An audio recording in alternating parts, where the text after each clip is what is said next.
À chaque âge, les enfants ont des peurs, c'est tout à fait normal et ça fait partie de leur développement.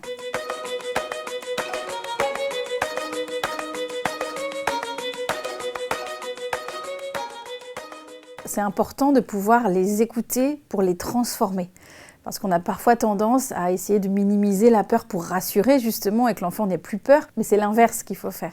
C'est de pouvoir développer la peur à travers les pensées, donc la tête, à travers aussi le mouvement, donc le corps, et à travers les émotions, à travers le cœur. On a trop tendance à vouloir donner notre avis sur les peurs et essayer de rassurer au plus vite possible. L'idée, c'est que l'enfant puisse décortiquer sa peur, en parler, la développer. L'écouter, ça veut dire lui aussi lui poser des questions, essayer d'avoir le plus de détails possible pour que l'enfant, finalement, accouche de cette peur. Pour un adolescent, on peut aussi lui proposer un journal intime s'il n'a pas forcément envie de parler de lui.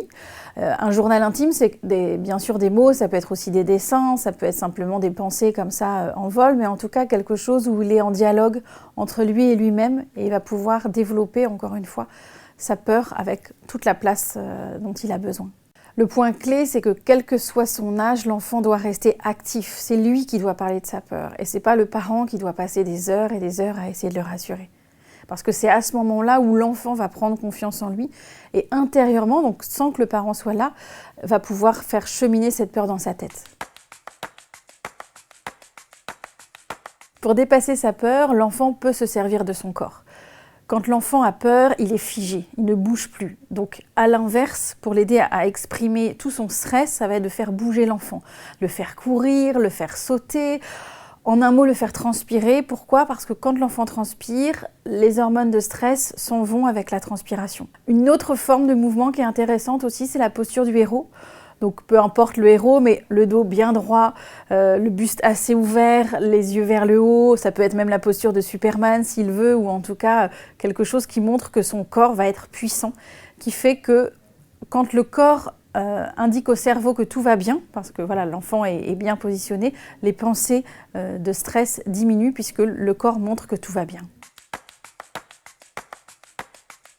Le cœur, la sensibilité, donc la créativité et l'imaginaire aident l'enfant à dépasser ses peurs. On va proposer à l'enfant différents outils, alors c'est plus pour les petits, donc ça peut être la pâte à modeler, ça peut être le dessin, ça peut être les marionnettes, mais quand l'enfant utilise un langage symbolique, il va pouvoir aller au-delà de sa peur parce qu'il va pouvoir être actif et donc être le héros de sa peur. Par exemple, on peut proposer à l'enfant de faire un dessin pour dessiner sa peur le plus précisément possible, par exemple un loup. On va lui poser des questions, on va essayer de lui donner une parole, une voix, on peut lui donner un nom ridicule.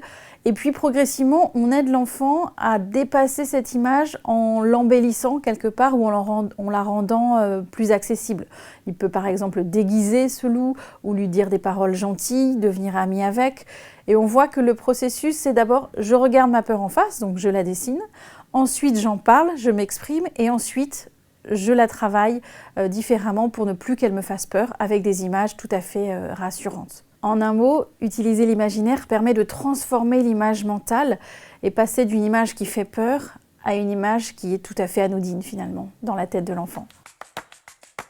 Le beau challenge qu'il y a à écouter les enfants et les peurs des enfants, c'est que plus vous écoutez un enfant dans ses peurs, plus vous êtes capable d'écouter les vôtres. Et plus le dialogue enfant-parent est sensible, juste et vrai.